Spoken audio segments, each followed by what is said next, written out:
हाँ भाई देखें, अगला सवाल कर लेते हैं। सवाल नंबर 1 का फोर्थ है। इसी 3.2% लिखा, 0.2x लिखा है प्लस 0.3y बराबर 1.3, 0.4x प्लस 0.5y बराबर 2.3। ये आप एक बार अपनी बुक को निकालें तो मजे आएंगे देखने में, ठीक है। देख लें कैसे दे रखा है सवाल, देख लिया। आप अपनी बुक निकालें तभी मजे आएंगे देखने में। देखो यहाँ पर दशमलव की संख्याएं दे रखी हैं। क्या दे रखी? दशमलव की संख्या दे रखी है। दशमलव की संख्या इसमें भी, दशमलव की संख्या इसमें भी। एक खास बात क्या है इस सवाल में, सरल बहुत है। अरे आप कह रहे सरल, हाँ जी बिल्कुल सरल है। एक ट्रिक अपनाएंगे, जब भी आपको दशमलव के रूप में कोई भी संख्या मिलती है तो सभी से गुणा करने की सोचें, या तो 10 की, या तो 100 की, या तो 1000 की। क्या बात समझ में आई? करके देखें ऐसे करके। कैसे? देखो यहाँ सोचो, अंक के बाद एक अंक के बाद दशमलव, यहाँ देखें एक अंक के बाद दशमलव, यहाँ देखें एक अंक के बाद दशमलव, यहाँ देखें एक अंक के बाद दशमलव, यहाँ पर भी, यहाँ पर भी, सभी में एक अंक के बाद दशमलव लगा है। देखो कैसे करके बता रहा हूं मैं। मान लिया यहाँ लिखा है 0.2, तो इसको 10 से गुणा करेंगे, और आप 10 से गुणा करेंगे तो ये दशमलव हटाएंगे, और यहाँ बटे 1 होता है, जीरो बढ़ा 10 से 10 कट जाएगा, तो गुणा करने का लाभ मिल रहा है। या फिर ऐसा समझें कि हम जब भी दशमलव से गुणा करें, ये दशमलव लिखा है, और 10 से गुणा करें तो एक जीरो एक दशमलव से एक अंक के बाद, मान लीजिए है क्या देते हैं हम, यहाँ लिखा होता है ऐसे करके 3 और 4, तो 2 अंक के बाद, तो मुझे 100 से गुणा करके हट सकता है ये सिर्फ, ठीक है। अगर मान लिया कोई है यहाँ पर इस तरह से 3 4 8, तो 3 के बाद दशमलव, इसका मतलब वो 1000 से गुणा करें तब काम चल जाएगा।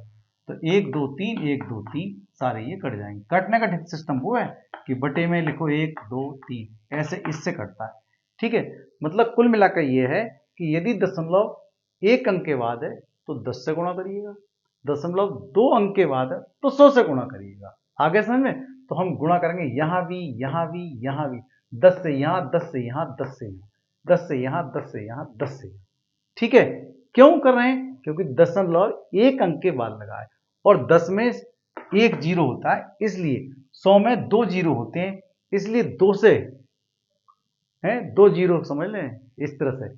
10 अगर 2 अंक के बाद है तो समझ लो हम 100 से करें। क्यों करें? क्योंकि 100 में 2 जीरो होते हैं, 10 में एक जीरो होता है, तो दशमलव जीरो साफ करेगा। ओके, और इसको मैं मिटा देता हूं।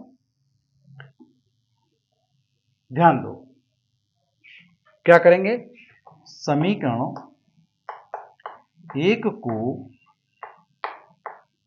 एक और दो को ऐसे लिखो, एक और दो को किससे कर रहे हैं? 10 से। जान गए रीजन क्यों कर रहे हैं? 10 से गुणा करने पर, 10 से गुणा करने पर इसलिए कर रहे हैं क्योंकि आसानी से दशमलव साफ हो जाएगा। देखो 0.2x मैं लिख नहीं रहा हूं, सामने जान कुछ नहीं लिख रहा हूं, और गुणा 10, भाई x के इधर लिख दो गुणा, या फिर मैं इधर लिख दूं गुणा, एक ही बात है, ठीक है। प्लस 0.3y और गुणा 10, इस पूरे से गुणा हो जाएगी, बराबर 1.3 गुणा 10। दूसरा यहां लिख लें, दूसरी समीकरण है, ज्यादा उधर हो गई ना, चलो कोई बात नहीं, देख लेते हैं। दूसरी समीकरण भी कर लो यहां पर गुणा, 4x गुणा 10 प्लस 0.5y गुणा 10 और बराबर 2.3 गुणा 10। देखो इसको इधर लिख रहा हूं मैं, अच्छा इसकी गुणा इससे करेंगे तो कितना हो जाएगा? 2x, ध्यान दो, प्लस इसी तरह से यहाँ कितना हो जाएगा? 3, खत्म। ये जीरो है, ये दशमलव हटा के, ऐसे ये दशमलव हटा के ये जीरो साफ हो जाएगा, यहाँ कितना रहेगा? 3y बराबर, ये दशमलव हट जाएगा, ये जीरो भी हट जाएगा, तो कितना हो जाएगा? 13। समझ में आ रहा है आपके?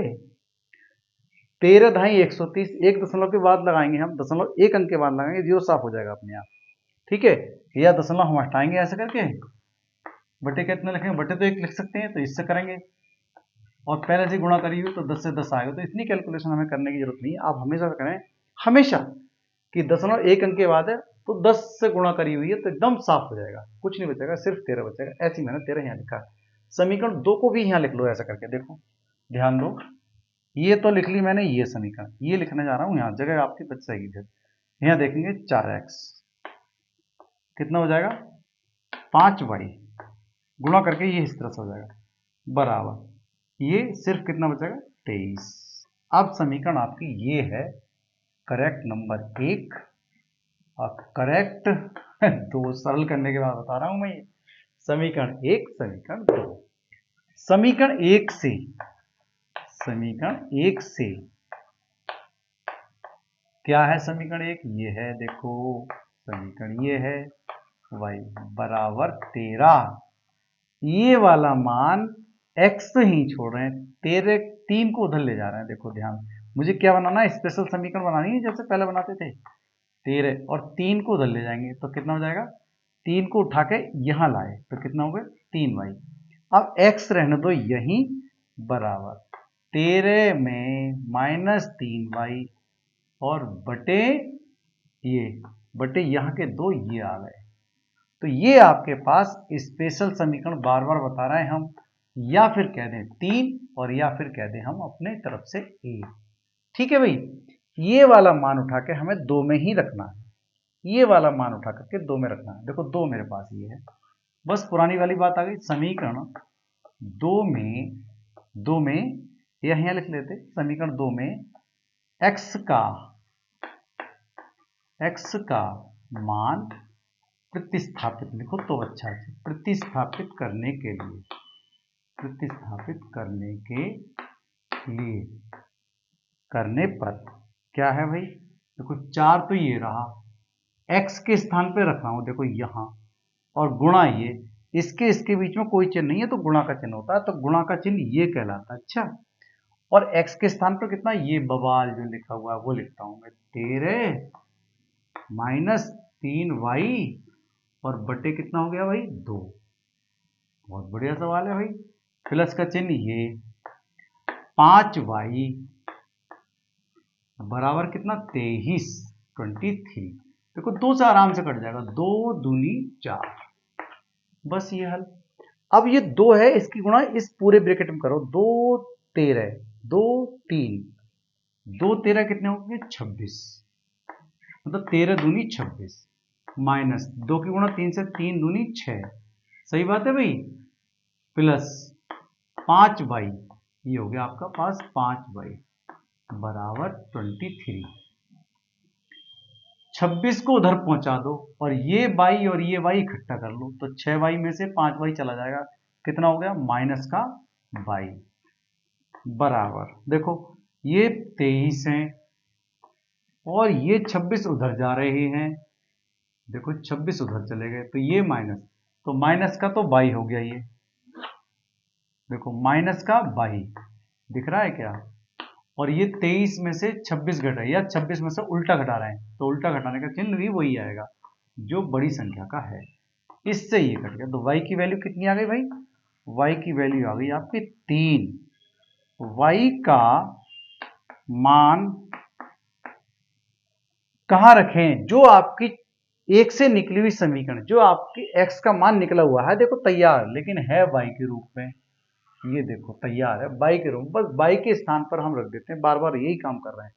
y का मान समीकरण a लिखें, या समीकरण इसे 3 कह रहे हैं हम, इसको 3 कह सकते हैं, एक ये है 2 ये, तो 3 रख देते हैं ना, 1 2 3, या 1 2 a इसको जानबूझ कर रखा है मैंने ताकि आपको याद रहे, a में रखने पर, बस सवाल हो गया। रखने पर क्या है भाई समीकरण ए, x बराबर 13 माइनस 3y बटे 2, तो x बराबर 13 में से 3 गुणा y कर लो, कितना हो गया 3 बटे 2, तो x बराबर 13 माइनस 9 बटे 2, तो x बराबर 13 में से गया 4, तो 2 दूनी 4 बचेगा, कितना आ गया 2 आ गया।